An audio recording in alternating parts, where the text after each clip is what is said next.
तो गाइस कैसे हो आप लोग। तो सराउंडिंग द हेवंस के नेक्स्ट नोवेल के एपिसोड नंबर 86 में आप सभी का स्वागत है। तो चलिए शुरू करते हैं।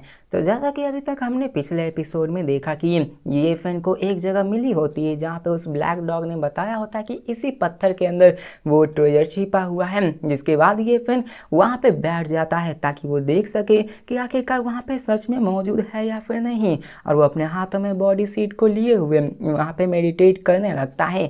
लेकिन बहुत ही लंबे टाइम हो जाने के बाद भी उसे कुछ वहाँ पे सेंस नहीं होता कि इसमें कुछ खास है। जिसके बाद वो कहता है, ब्लैक एम्पर तुम झूठ बोल रहे हो, इस स्क्रिप्चर में ऐसा है क्या, यहाँ पे कुछ भी नहीं है। तो वो कुत्ता कहता है कि देखो यहाँ पे जरूर होगा, इसको पाने के लिए तुम्हारे पास कॉम्प्रिहेंशन एबिलिटी होनी चाहिए जो कि एस्टोनिशिंग मतलब काबिल तारीफ होनी चाहिए। यहाँ पे अगर तुम वेस्टर्न एम्पर स्क्रिप्चर को पा पाओगे या फिर नहीं, ये तुम्हारी खुद की एबिलिटी पे डिपेंड करता है। यहाँ पे ब्लैक डॉग समझ लो तो ऐसा था कि वो बहाने मार रहा था। और दिखाया जाता है हमें क्लिफ का सीन जहाँ पे ये फैन बॉडी सीट को हाथ में लिए हुए अपने दिल को खाली किए हुए, क्योंकि यहाँ पे वो अभी थोड़ा सा एक्सपीरियंस हो चुका था। लेकिन वहाँ पे इतना सब कुछ करने के बाद भी फिर भी उसे कुछ भी डिस्कवर नहीं होता। वो लार्ज ब्लैक डॉग कहता है कि आखिरकार यहाँ पे कितने सारे ग्रेट एम्प्रेस एंशिएंट टाइम से रहा करते थे और यहाँ पे स्क्रिप्चर्स मौजूद थे, लेकिन फिर भी वो लोग इसे ढूंढ नहीं पाए। और यहाँ पर तो ब्लैक डॉग भी सिर्फ बहाना मार रहा था। और वो कहता है कि मैंने वेस्टर्न एम्पर स्क्रिप्चर सिर्फ तुम्हारे लिए ढूंढा, अब तुम जानो तुम इसको कंप्रीहेंड कर पाते हो या फिर नहीं, ये तुम्हारा मसला है, लेकिन तुम्हें मुझे ब्लैक टॉर्टवाइस को देना ही पड़ेगा। ये फैन साइलेंटली उसको समझने की कोशिश कर रहा होता है कि यहाँ पे है या फिर नहीं। और वो अपने बॉडी सीट को भी प्रेस करता है और तभी दिखाया जाता है धमाका होता है और सडनली एक ब्राइट लाइट वहाँ पर सर्ज होने लगती है और दिखाया जाता है कि वहाँ पर सूरज की रोशनी वहाँ पे पड़ने लगती है, जिसमें यान फान कम्प्लीटली स्वेल हो जाता है। मतलब वहाँ पे रोशनी रोशनी आ जाती है, पूरा का पूरा पहाड़ी कम्प्लीटली रेड हो जाता है, मानो उसमें आग की लपटें छाई हुई हो। और वहाँ पे रेड सन भी आसमान में लटक सा जाता है और ऐसा लगता है कि वो सूरज गायब हो गया है और यान फान एक सूरज बन चुका है। जिसे देखकर वो कुत्ता हैरान होते हुए कहता है और कहता है कि लगता है कि वो इसने सीख लिया है, लगता है कि उसने यहाँ पे जान लिया कि यहीं पे वो स्क्रिप्चर मौजूद है। ये कितना ही बड़ा लॉस हो गया, मुझे नहीं पता था कि ये बच्चा सच में वेस्टर्न एम्पर स्क्रिप्चर को पाने में कामयाब हो पाएगा। यहाँ पे वो कहता है कि मेरी खराब किस्मत, ऐसा लगता है कि मुझे उसको खा ही जाना चाहिए था, उसको यहाँ पे लाना ही नहीं लाना चाहिए था, क्योंकि यहाँ पे ये फैन ने उसको पा लिया होता है। वहाँ पे वो कल्टिवेशन के ही दौरान में स्टेज में होता है। यहाँ पे दिखाया जाता है कि ये फैन इसको देख नहीं पाता कि वो ब्लैक डॉग का रिएक्शन कैसा है। नहीं तो यहाँ पर तो ये फैन उसको बीच में ही मारने के लिए दौड़ पड़ता है। इसी समय पे हमें क्लिफ के अबव का सीन दिखाया जाता है जहाँ पे ये फैन आसमान में था और वहाँ पे डे टाइम हो चुका था। अब यह फैन वहीं पे सेंटर में बैठा हुआ था एक सूरज की तरह बनकर और अपने पैर को क्रॉस करके मेडिटेशन में लगा हुआ था और कंप्लीटली अपने डाउन स्टेट में इमर्स हो चुका होता है। हमें बताया जाता है कि स्क्रिप्चर गाइड रिकॉर्डेड बुक जो कि उसे पहले ही मिल चुकी थी वो उसके पास अपीयर होती है और दिखाया जाता है कि इसी के साथ उसके हाथों में डाव का भी मार्क आ जाता है जो कि वेस्ट एम्प्रेस का ही मार्क होता है जो कि हजारों सालों से इस दुनिया में एग्जिस्ट करती आ रही है। अब दिखाया जाता है ये फैन के माइंड को जो कि आग की लपटों में नहा रहा होता है, उसके दिल में मानो सूरज की किरणें फैल रही हो। यहाँ पे हमें बताया जाता है कि जो स्क्रिप्चर उसने किताब से मतलब जो सोर्स ऑफ हेवन बुक्स होती है उससे सीखा होता है वो काफ़ी कम होता है, वो इनकम्प्लीट होता है, लेकिन वो उस जो सीखी हुई चीज़ होती है वो इसको इम्प्लीमेंट करके अपने आप को और भी आगे बढ़ा रहा होता है। ऐसा लग रहा था मानो ये फैन की बॉडी फिर से रिबॉर्न हो रही है, उसकी हर एक फ्लेश ह्यूमन बॉडी हर एक चीज़ फिर से बनकर उभर रही है, उसकी पूरी बॉडी स्लोली ट्रांसपेरेंट हो जाती है, उसके अंदर फायर क्लाउड्स उसको दिल को उसके हर एक बॉडी को घेर लेती है और उसकी आग उसके अंदर की सारी इम्प्योरिटीज़ को जला देती है, मानो उसके पूरे बॉडीज़ को क्लियर कर रही हो।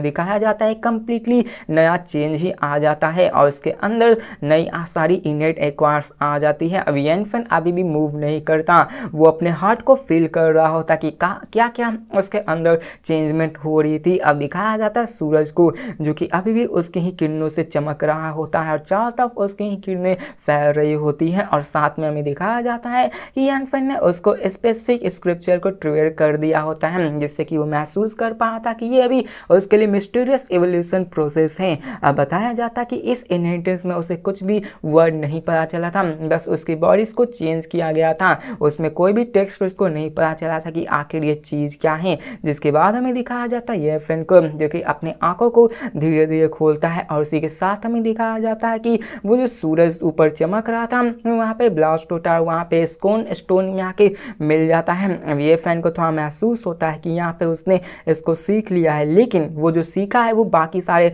होली जी पहले से थोड़ा सा अलग लग रहा था। उसकी पावर पहले से बढ़ चुकी थी, उसकी जो डाउ की सर्कुलेशन थी वो भी और भी अच्छी हो चुकी थी, उसके एसेंस को फ्लोइंग भी और भी ज़्यादा सर्च करने लगी थी। और वो आगे की तरफ देखता है। अब यहाँ पे ब्लैक डॉग कहता है कि क्या तुमने सच में वेस्टर्न एम्पायर स्क्रिप्चर को पा लिया। और यहाँ पे वो ब्लैक डॉग ये मानने को तैयार नहीं था कि यहाँ पे यानफेन को वो चीज़ मिल चुकी है, वो भी मेरे वजह से। यहाँ तो वो ब्लैक डॉग सिर्फ यहाँ पे वाहवाही कर रहा था, वो तो बस यहाँ पे ऐसे ही बोल रहा था कि इस पत्थर पे मौजूद है, उसे क्या पता था कि यहाँ पर वही चीज़ मौजूद होगी। ये देख कर यानफेन उसकी तरफ देखता अनफ्रेंडली एक्सप्रेशन से कहता कि तुम्हारे कहने का यहाँ मतलब है तुमने नहीं तो मुझे यहाँ पे लाया है। अब ये मत कहना कि तुम मुझे यहाँ पे ऐसे ही ले आए थे, तुम्हें पता नहीं था। और यहाँ पे वो कहता है कि आखिरकार तुम कहना क्या चाहते हो। अब यहाँ पे वो ये भी बताता है कि मैंने यहाँ पे वेस्टर्न एम्पायर एंशिएंट स्क्रिप्चर को कल्टीवेट नहीं किया था, मतलब वो अपने आप ही हो गया था। ब्लैक डॉग कहता है कि आखिर ये कैसे हो सकता है, मैं तो बस ऐसे ही पूछ रहा हूँ, मेरी बातें ऐसे ही मैं कह रहा हूँ। जिसको सुनकर यानफेन उससे कहता है कि जल्दी करो, मुझे दूसरे पार्ट्स वेस्टर्न एम्पायर स्क्रिप्चर के ढूंढ के लाओ। अब देखो ये जो मिला था वो वेस्टर्न एम्पायर स्क्रिप्चर के सिर्फ एक थोड़ा सा पार्ट होता है और अभी और भी पार्ट्स बाकी होते हैं। जिसको सुनकर ब्लैक डॉग कहता है कि बच्चे तुम्हें क्या लगा, आखिरकार तुम इसको कैसे ढूंढ सकते हो, तुम तो अभी इसको कांटेक्ट में आ गए हो, तो तुम यहाँ महसूस करो, तुम्हें पता लगाना चाहिए कि आखिर वो चीज़ मौजूद क्या है। तो यानफेन उसकी तरफ देख कर कहता है कि तुम आखिर किस चीज़ के बारे में बात कर रहे हो, आखिरकार सूत्रा गाइडेंस क्या होता है। देखो ब्लैक डॉग ने यहाँ पे उसको सूत्रा गाइडेंस जो कि क्या है उसके बारे में बोल दिया था, जिसके बारे में यानफेन उससे पूछता है। जिसके बारे में सुनकर वो कहता है कि तुमने इसको सूत्रा गाइडेंस के बिना ही कल्टीवेट कर दिया, इस बार तो मुझे बहुत भारी नुकसान हो गया। अभी ये सुनकर यानफेन को गुस्सा आने लगता है, लेकिन वो कुछ करता नहीं क्योंकि यहाँ पे उसकी ही वजह से उसकी थोड़ी सी पावर थी वो बढ़ चुकी थी। जिसके बारे में वो कहता है ब्लैक एम्पायर क्या तुमने वेस्टर्न एम्पायर एंशिएंट स्क्रिप्चर्स के बाकी टुकड़ों को खोज लिया है। तो ब्लैक डॉग कहता कि नहीं, मैंने सब जगह खोज लिया और यहाँ पर ही वो सिर्फ मुझे मिला था। ये सुनकर यानफेन से धमकाते हुए कहता कि बकवास बंद करो, मुझे मत बेवकूफ़ बनाओ, जल्दी करो और मुझे उस रास्ते तक ले जाओ, वरना तुम्हें वो टॉर्टोइस तो मिलने वाले से नहीं रहा। जिसको सुनकर वो कहता है कि अगर ऐसी बात है तो मुझे वो बाल हेड इंग्रेवन भी दो, जो कि वो बुद्धा की बात कर रहा था। जिसके बाद वो कहता है कि अगर तुमने मुझे दिया तो मैं तुम्हें जरूर वेस्टर्न एम्पायर स्क्रिप्चर्स को ढूंढ कर दूंगा। तो ये सुनकर वो उसकी तरफ देख कर कहता है बकवास बंद करो, बस मुझे ढूंढ कर दिखाओ। और आखिरकार तुम्हें उस बुढ़ा से क्या ही कहा। जिसको सुनकर वो कहता है कि तुम्हें क्या लगता है मैं उसको यूज़ कर लूँगा, तुमने तो इसको यूज़ करके वेस्टर्न एम्पायर स्क्रिप्चर्स को भी पा लिया। जिसके बाद वो कहता है कि नहीं, मैं तुम्हें नहीं देने वाला और ऐसी दिमागी ख्याल तो तुम भूल ही जाओ, मैं तुम्हें सिर्फ टॉर्टोइस ही देने वाला हूँ। जिसके बाद वो कॉम्प्रोमाइज़ कर लेता है और वहाँ पे वो आगे बढ़ने लगता है। यहाँ पे हमें दिखाया जाता है कि यानफेन को इस बार का प्रोसेस पता होता है कि आखिरकार कैसे उन सारे इनक्रेविंग्स या फिर कह सकते हो वो सारे माउंटेन्स पे लिखे हुए चीज़ों को कैसे जानना होना चाहिए। और वो बिना किसी टाइम को वेस्ट किए वहाँ पे उस मार्क को ट्रिगर करता है जो कि वेस्टर्न एम्पायर मदर के द्वारा छोड़ा गया था और एक ही झटके में फिर से वही प्रोसेस होता है। उसकी ऑरा आसमान में जाती है, उसकी मेटल एसेंस चारों तरफ फिर से फैलने लगती है और उसके चारों तरफ मेटल डिवाइन पावर फैलने लगती है, मानो फिर से एक सूरज बन गया हो। अब दिखाया जाता है कि डिवाइन ट्रेजी में लंग्स में ये बिलोंग करते हैं। अब देखो मैंने कल्टीवेशन लेवल में आपको बता रखे हैं कि ये किडनी एक डिवाइन एक हार्ट एक ऐसे ही स्पाइन ये सब भी होते हैं। तो अभी समझ लो वही प्रोसेस चल रहा होता है जहाँ पे अभी जो यानफेन कर रहा होता है वो लंग्स का बिलोंग करता है, मतलब the divine treasure of lungs को वो मेंटल एलिमेंट्स को कंडेंस कर रहा होता है जो कि असल में उसके 5 इंटरनल ऑर्गन्स का सबसे स्ट्रॉन्गेस्ट ऑर्गन्स होता है जो कि कैनोपी के द्वारा से जाना जाता है और इसको वो कंप्लीट कर रहा होता है। इसी के साथ दिखाया जाता है कि वहाँ पे शार्प ऑरा निकलने लगती है और वहाँ पे 10,000 शॉट्स एक दूसरे से टकराने लगते हैं, जिसके साथ ही ये फेंस का बॉडी एक मेटालिक लस्टर में तब्दील हो जाता है, उसकी शार्पनेस ऑप्रेसिव हो जाती है और दिखाया जाता है कि उसकी पावर बढ़ने लगती है। दिखाया जाता है कि यहाँ पे कोई और स्क्रिप्चर्स नहीं मौजूद है, सिर्फ डिवाइन इवोल्यूशन ऑफ लंग्स ही मौजूद है, जिसके कारण उसकी पावर बढ़ने लगती है, उसकी स्किन उसके हेयर्स के पावर्स मतलब ग्लो करने लगते हैं। ऐसे ही दिखाया जाता है कि उसकी वाइटैलिटी भी बढ़ने लगती है। और इसी मूवमेंट में दिखाया जाता है कि यान फैन का डॉग पैलेस का जो ऑरा होता है वो डिसअपीयर हो जाता है, उसकी डिवाइन एसेंस सर्च करने लगती है, उसके 6 इंटरनल ऑर्गन्स एक दूसरे से कनेक्ट करने लगते हैं, उसकी पावर्स बढ़ने लगती है। मतलब ये समझ लो कि उसकी बॉडी की ट्रांसफॉर्मेशन अभी हो रही है। यहाँ पे दिखाया जाता है कि वो सभी जुड़ने लगते हैं। अब दिखाया जाता है इसी के साथ यान फैन फिर से अपने आंखों को खोलता है और इस वक्त उसने divine treasury of lungs of the dog palace को कंप्लीट कर लिया था। उसके सारी बॉडी रिलैक्स हो चुकी थी और वो किसी भी टाइम अपने 10,000 की को ड्रॉ कर सकता था। ये देखकर वहाँ पे वो कहता है कि ये तो सच में अमेजिंग है और ये मेरे लिए बहुत ही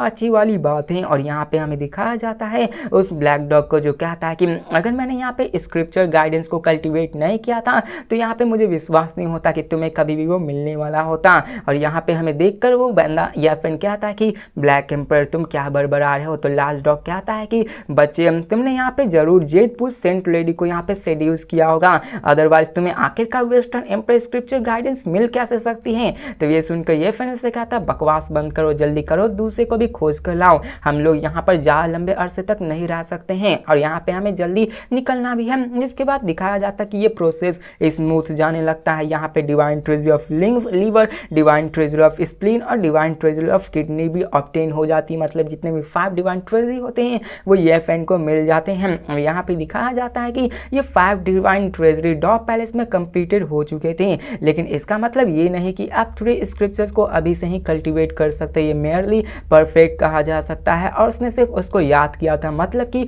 उसने अभी के मर्तबा पूरी तरह से कल्टीवेट नहीं किया था, बस उसके प्रोसेस को उसने जान लिया होता कि ये सभी कैसे कैसे किए जाते हैं। और जब बाहर जाके वो अपने सब शांति एरिया में जाएगा तो कल्टीवेट करके अपने इस कल्टीवेशन को पावर मतलब पूरा कंप्लीट कर लेगा। अब ये फिर से आगे बढ़ने लगता है, बहुत ही लंबे अरसे तक वो वहाँ पे खड़ा होता है, स्क्रिप्चर्स को देख रहा होता है जो कि बहुत ही प्रोफाउंड और मिस्टीरियस होता है। वो ब्लैक डॉग कहता है कि बच्चे तुम तो बहुत ही ज़्यादा लकी हो कि जो तुम्हें वेस्टर्न एम्प्रेस स्क्रिप्चर का डॉग पैलेस स्क्रॉल मिल चुका है। ऐसा कहा जाता है कि वेस्टर्न एम्प्रेस स्क्रिप्चर्स का जो डॉग पैलेस स्क्रॉल होता है वो पूरे के पूरे ईस्टर्न वेस्टलैंड में पूरी तरह से बेस्ट माना जाता है, जो कि एक परफेक्ट हार्ड टेक्निक होता है और तुमने एक्चुअली उन 5 को गैदर करने में कामयाब हो पाया, चलो जल्दी करो मुझे दे दो। तो ये सुनकर वो बंदा कहता है, तो ये सुनकर ये फिर कहता है कि इतनी जल्दबाजी भी क्या है, मैंने तो बस अभी डॉग पैलेस स्क्रॉल को ही ऑब्टेन किया है, यहाँ पे अभी भी वेस्टर्न एम्पर स्क्रिप्चर्स की कई सारे मिस्ट्रीज बाकी हैं और यहाँ पे और भी 4 स्क्रॉल्स मौजूद है जो कि मैंने अभी तक नहीं पाए हैं। तो ये सुनकर वो ब्लैक डॉग कहता है कि तुम तो मुझसे भी ज़्यादा लालची हो, वो उसे काटने को दौड़ता है। अब यहाँ पे यान फैन के हाथ में बॉडी सीट्स था जिसको कि लेकर वो यहाँ पे ढूंढने की कोशिश कर रहा था, लेकिन फिर भी उसे वहाँ पर उतने लंबे समय तक बाद भी कुछ नहीं मिला और यहाँ पे वो सोचने लगता कि क्या मुझे सच में स्क्रिप्चर गाइडेंस की ज़रूरत होगी और वो उसकी तरफ देखने लगता है। अब यहाँ पे वो आगे बढ़ने लगता है, जिसके बाद हमें दिखाया जाता है